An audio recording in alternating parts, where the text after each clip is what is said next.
So when do you need an editing plan? You need an editing plan at any stage when you're doing like heavy rewrites or edits and you're unclear when you should do what. And so that could be after your first draft or after you've gotten some alpha or beta reader feedback and you need to make some changes, or even a professional edit. If you're doing like a story level developmental edit, your editor's not making the changes for you. These are all times when you'll need to organize your thoughts and make a plan. So our first step is to break it down. You have so much going on in a book. It's easy to think, oh, I have to take on all of this at once. And you don't. Please don't. It's just too much.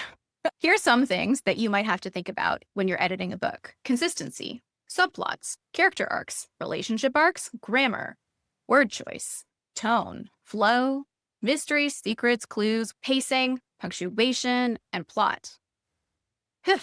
It's just a lot to think about. Our very simple break it down first. We can break it into two categories: story and language.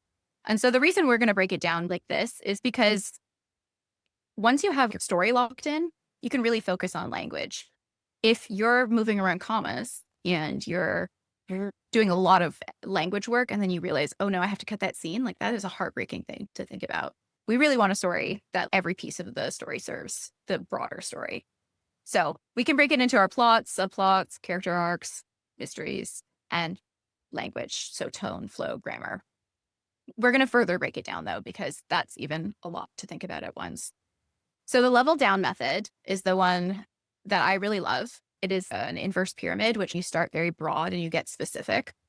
So your top two here are story level and scene level, and those are both story level things. And then your bottom two are language level, paragraph and sentence. So you really want to start with making sure all of your big picture elements are going the way that you want. Do you have your character arcs? Do you have your theme and pacing and your storylines kind of mapped out? And then you can move on to the scene level, which includes scene structure, scene hooks, and you're looking at everything kind of on that smaller unit level. Then you can look at how is the flow, tone, phrasing, how is that going in each scene? And then you can go and look for your grammar, move around your commas, make sure everything's spelled correctly. But having this kind of as a template lets you not have to think about, what am I doing today? How are we going to go about making sure all of these things fit into the book? I'd say go through any feedback that you have. If you have your beta reader feedback, something from editors, your own notes, think about that. What do you want to take on? What don't you want to take on? You never have to take on someone's feedback if you don't want to. And make notes on what you want to change. And then do a reverse outline. Your outline is what you are going to write. Your reverse outline is what has been written. So you can use that to make a list of your story changes. And it's very helpful because it's also a scene by scene document. So you can make notes for each scene. You might have said in your stage 1 or 2, like, oh, I need to fix the character arc. But then when you do the reverse outline, you can see in a scene like, oh, this is where it needs to be tweaked. So for reverse outlining, you can do it a couple ways. I will show you 2.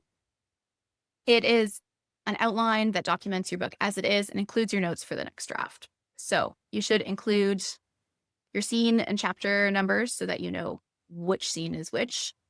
A scene description, so you know what's going on. The function of the scene, like why is it there? Any clues you're leaving or storylines you're setting up for your reader. Any notes on changes you want to make.